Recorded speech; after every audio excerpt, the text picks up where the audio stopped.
Welcome to the deep dive. Okay, let's jump right in. Today we're tackling something pretty universal, posture, Yeah. and specifically how it hits your overall health. We're really digging into those common things like, forward head posture from hmm looking down all the time, and uneven shoulders too. Yeah, exactly. And for this deep dive, we've gathered some, well, really varied sources. We've got a Healthline piece on that forward head posture, Right. a very detailed article from Mhm. Conor Harris looking at uneven shoulders, Okay. and even a Reddit thread, which is interesting, someone asking for real-world posture Oh, advice. cool. So practical experience too. Definitely. And then we've layered in more sort of foundational stuff, bits from physiotherapy intervention and good posture, some practical exercises via Harris Health, Mm-hmm. clear desk setup tips from Back Intelligence, and even a really fascinating piece from The Art of Manliness about, believe it or not, WWII posture training. Wow, okay. So quite the mix. Our mission then today is basically to sift through all of this and pull out the really actionable stuff, right? The insights, Yeah. the exercises that can actually help you understand your posture and, make some changes without getting totally lost in the weeds. Exactly. Actionable is the key word. Okay, let's do it. Forward head posture. We see it everywhere. What is it technically? So in the simplest terms, forward head posture, or FHP, it just means your ears are sitting out in front of your body's midline. You know, that imaginary vertical line, Right. instead of being stacked right over your shoulders where they should be. You might have heard it called text neck.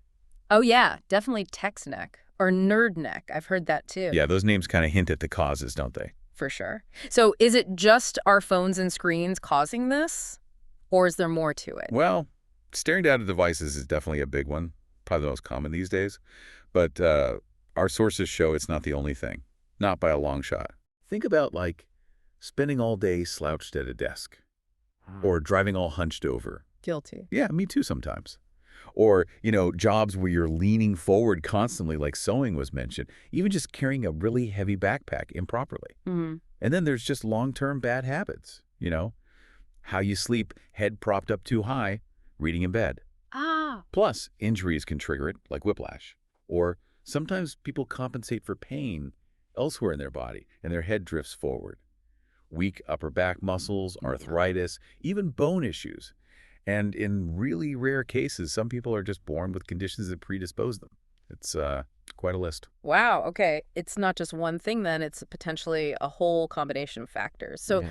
when our head is consistently sticking out like that, what's the knock-on effect? What happens in the body? Well, when your head's out of that nice alignment, it puts a massive amount of strain on the muscles, upper back, neck, shoulders. Right. Those muscles and all the connective tissue around them, they just have to work so much harder to hold up your head in that forward position. Makes sense. And over time, that creates muscle imbalances. So the muscles right at the front of your neck, Hmm. they tend to get shorter and actually weaker because they're not really doing their job properly. Okay. Meanwhile, the muscles at the back of your neck, they're constantly being overstretched and they get really tight, trying to pull your head back. Okay. Like a tug of war. Kinda, yeah. And all that strain doesn't just affect the muscles. It impacts the nerves, the tendons, the ligaments, Yeah. everything in that whole neck and shoulder girdle area. And I'm guessing those imbalances and all that strain, that leads to some pretty unpleasant side effects. Oh, absolutely. The side effects can be really varied too. Chronic neck pain is a big one, obviously. Really tight neck muscles. Mm. You might find you just can't turn your head as far as you used to. Headaches are really common. Even back pain further down. Right. Jaw pain is another one, specifically around the TMJ, that joint where your jaw connects. Huh. Wouldn't have connected that immediately. Yeah, it's linked. Some people even report numbness or tingling down their arms and hands. Your balance can feel a bit off. Muscle spasms. And yeah, in some cases, it can even contribute to disc problems in the spine. Man, that's a whole cascade of issues just from how you hold your head. Pretty much. And the research you mentioned, the stuff our sources dug up that went beyond just the pain and stiffness, didn't it? It did, yeah. And this is where it gets, I think, really compelling. It's not just about neck ache. A 2019 study actually linked forward head posture to reduced lung capacity. Really? How? Well, think about it. If you're hunched forward, your rib cage can't expand as fully. It kind of compresses everything. Okay, that makes sense. Yeah. And another review, also from 2019, found a connection between FHP, especially when it leads to that rounding of the upper back, called kyphosis, and higher mortality rates, particularly in older adults. Wow. Okay, that's serious. It is. And maybe the most sort of striking statistic came from a 2014 study.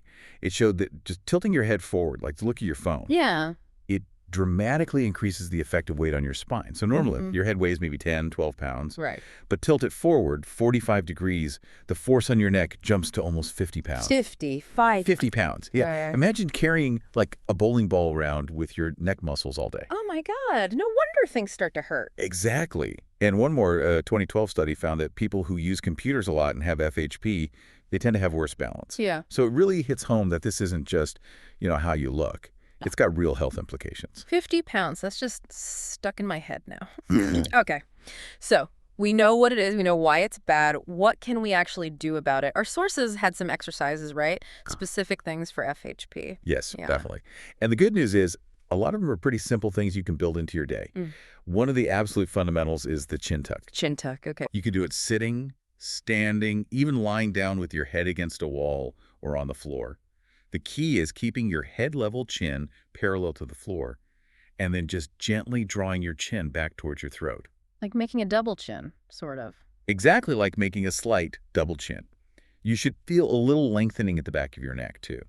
Just hold it for a few deep breaths, then release. Doing that several times throughout the day really helps strengthen those deep neck muscles that get weak. Okay. Simple but effective. What else was recommended? There's a gentle forward neck stretch. It's kind of a variation on the chin tuck. You start with the tuck. Mm-hmm. Then maybe use a couple of fingers to gently guide your chin back a bit more. Then put your other hand on top of your head and gently press down, bringing your chin toward your chest, just until you feel a nice, comfortable stretch in the back of your neck. Gentle being the key word there. Absolutely. Hold it for maybe 20 seconds. Repeat it 3 times.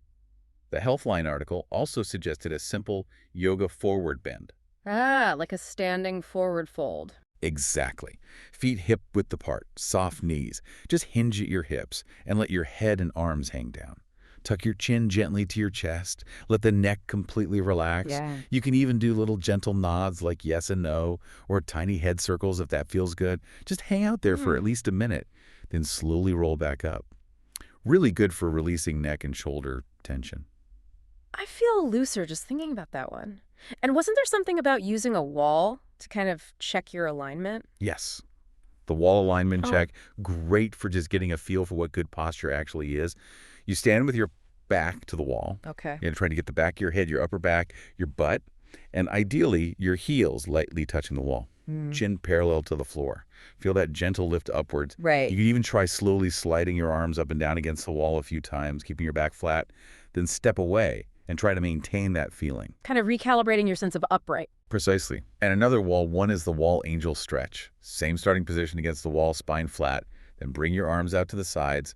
Bend your elbows to 90 degrees like a goalpost shape, palms forward. Got it. And then you slowly slide your arms up the wall and back down, trying your best to keep your whole back, your elbows, and your wrists touching the wall the whole time. It's harder than it sounds. I bet. You can also do that when lying on the floor, which some people find a bit easier. Okay, those sound like really good, accessible starting points. And Harris Health had a couple more chin tuck variations too, didn't they? They did, yeah. They talked about passive chin tucks, just lying relaxed on your back, head neutral, and gently tucking the chin down towards the chest. Hold for 5-10 seconds, do like 3 sets. Nice and gentle. Very gentle. And then standing chin tucks, where you actually use a finger or two on your chin to gently guide it straight back. Again, aiming for that slight double chin, getting the ears over the shoulders.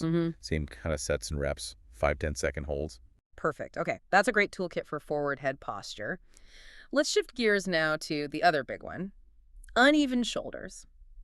Conor Harris's article really went deep on this. What's the core idea behind why our shoulders might end up uneven? Yeah, Harris's perspective is really interesting. He basically argues that uneven shoulders often aren't the root problem themselves. They're more like a symptom of a wider asymmetry in the whole body. Asymmetry, like we're just naturally a bit lopsided. Kind of, yeah.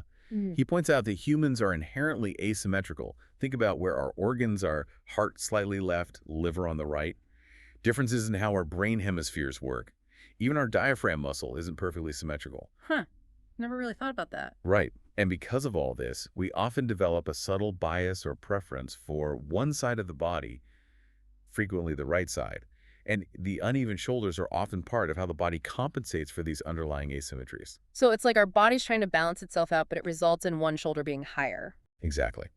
Harris talks about a really common pattern he calls the right BC pattern. BC stands for biconvex compensatory. It's a bit technical, but the gist is this. Okay, break it down for us. Because of that internal asymmetry, lots of people tend to have a slightly higher right hip. Okay. To compensate, the lower spine might curve a bit to the right.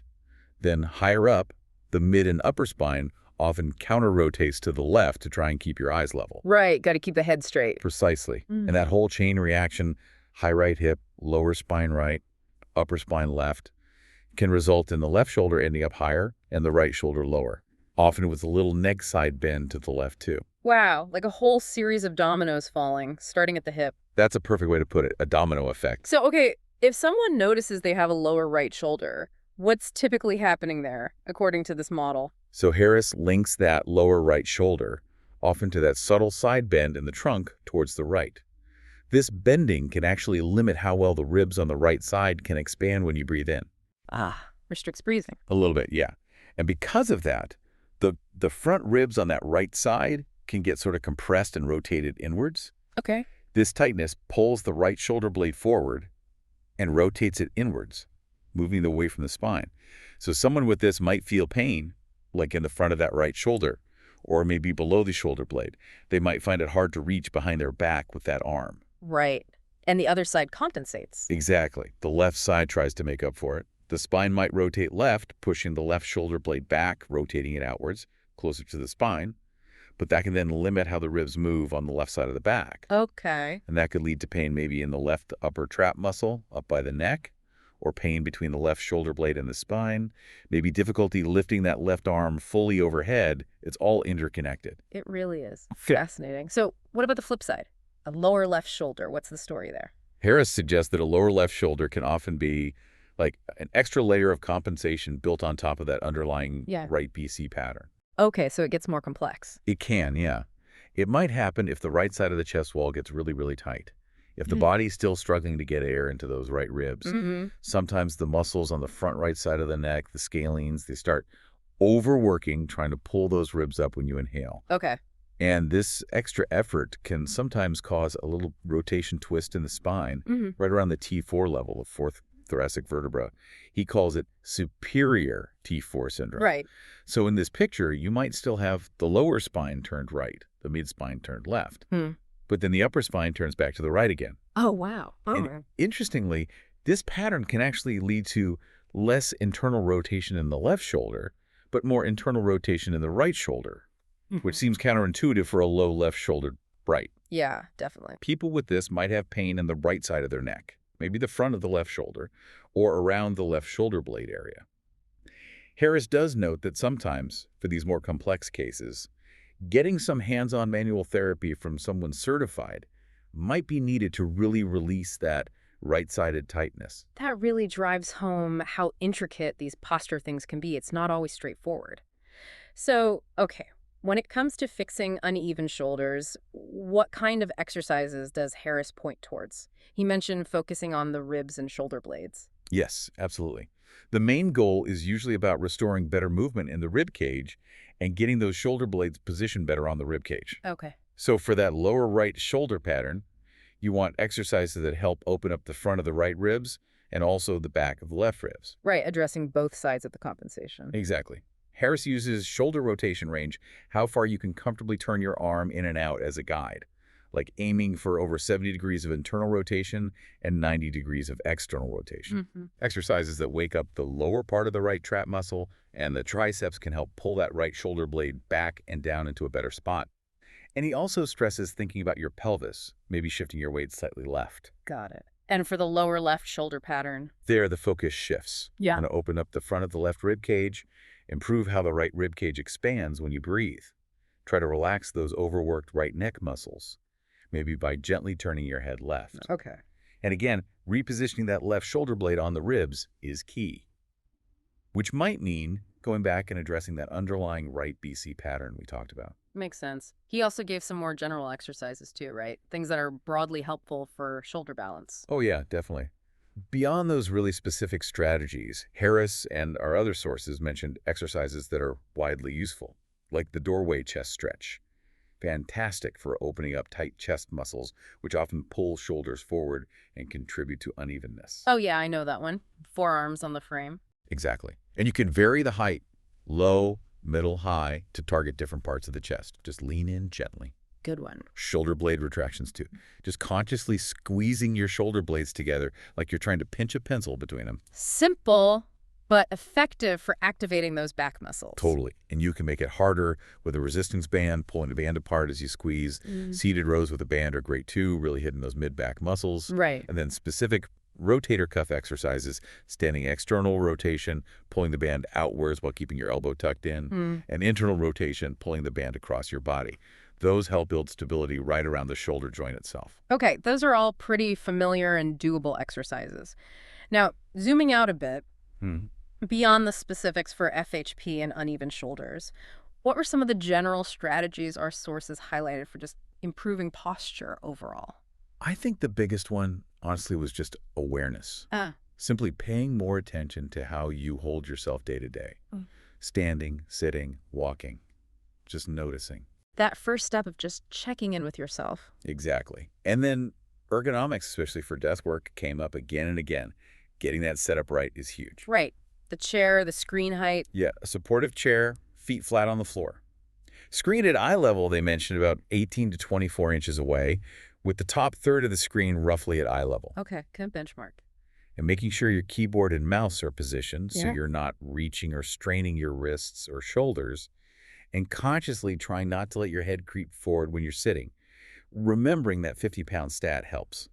Definitely a good reminder. Setting little reminders on your phone or computer to just check your posture can be really helpful to build a habit. Yeah, it's so easy to just slip back into slouching without realizing it. What else? Doing a little warm-up before any specific posture exercises is always smart. Just 5-10 minutes of gentle movement. Good practice. And listening to your body during stretches, a bit of discomfort is usually okay. But sharp pain means back off. Don't push through pain. Crucial point. Consulting a pro, like a physical therapist, occupational therapist, or chiropractor, came up a lot.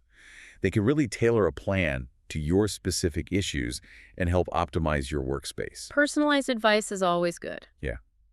Kinesio tape was mentioned as potentially helpful for some people, that stretchy colored tape.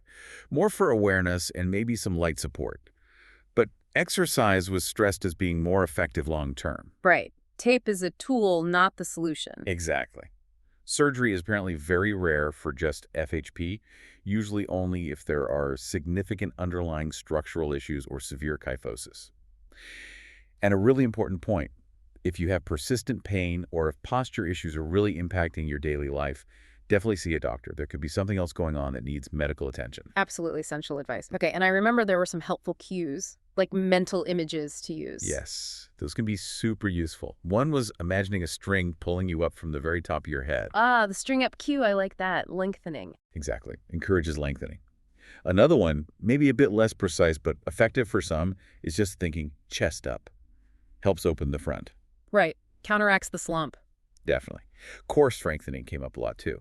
Things like Pilates, planks. A strong core provides that stable base for everything above it. Makes sense. Foundation first. Yeah. And strengthening the posterior chain, basically all the muscles on the backside of your body. Stretching the pecs, the chest muscles, doing exercises to improve mobility in your upper back, your thoracic spine. Okay. Even things like dead hangs, just passively hanging from a pull-up bar, or actively engaging the shoulders while hanging can be great for decompressing the spine and opening up the shoulders. Interesting. The Alexander technique was mentioned on that Reddit thread as being really helpful for improving movement coordination. Addressing pelvic tilt, whether your pelvis tips too far forward or back, is also key, since that affects your whole spinal alignment. Right. It all connects back to the base. It does. And even just making a conscious effort to walk tall. One Reddit user swore by swimming, especially breaststroke. Swimming, that's different. I guess it works the back muscles. Must do. And that WWII source, the Art of Manliness piece, had those specific, slow, controlled exercises. Yeah, what were those like again? Things like arm swings overhead, side-to-side trunk, leaning with arm swings, fingertip to shoulder movements, kneeling back extensions, seated arm swings, lying prone and lifting head and arms, forward bends with arm extensions, elbow circles, hand circles. Kind of old school calisthenics, really. Right. But the principles behind it were interesting.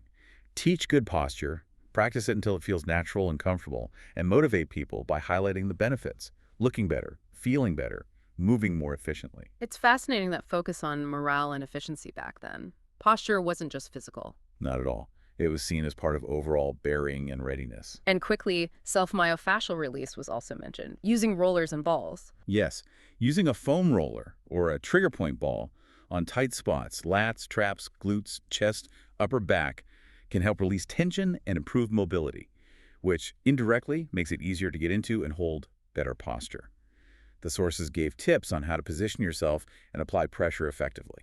Okay, another tool for the toolbox. So that's a really comprehensive look at strategies. Before we wrap up, any final really key things people should keep in mind on this whole posture journey? Yeah, a few important ones. First, remember that perfect posture looks a bit different on everyone. We shouldn't pathologize normal variations or strive for some rigid ideal. Good point. We're all built differently. Exactly. Second, sometimes muscle tightness is actually a symptom of weakness elsewhere, so just stretching the tight muscle might not fix the root cause. Strengthening the weak opposing muscles might be more effective long-term. That's a key insight. Don't just stretch, strengthen too. Precisely. Building that mind-body connection through mindful movement like yoga, tai chi, even just paying attention during exercises is incredibly valuable. It helps you feel and control your body better. Yeah. And finally, the big one, consistency. Changing posture habits takes time. It's not an overnight fix. Be patient, stick with it. It might take months to really feel a significant lasting difference. Patience and persistence. You got it. That's all really valuable advice. So, okay, let's try and boil this down. The big takeaway seems to be posture really matters, and not just for how you look. Absolutely. It impacts your breathing, your pain levels, maybe even longevity. Right. And by becoming more aware, understanding these potential imbalances like forward head posture or uneven shoulders, and then using targeted exercises, both stretching and strengthening, plus making those smart ergonomic adjustments, we can actually make a difference. Definitely. You can improve your health and just how you feel in your body. And hopefully you, listening, now feel like you've got a solid collection of strategies you can actually use. You can start making changes without feeling totally overwhelmed. And maybe that leads to a final thought to mull over. How might consciously adopting better posture subtly shift things for you? Not just physically, but maybe your confidence, how you kind of present yourself to the world. Interesting angle. So the question for you is, what's one small change, one actionable step you'll take starting today to move towards better posture?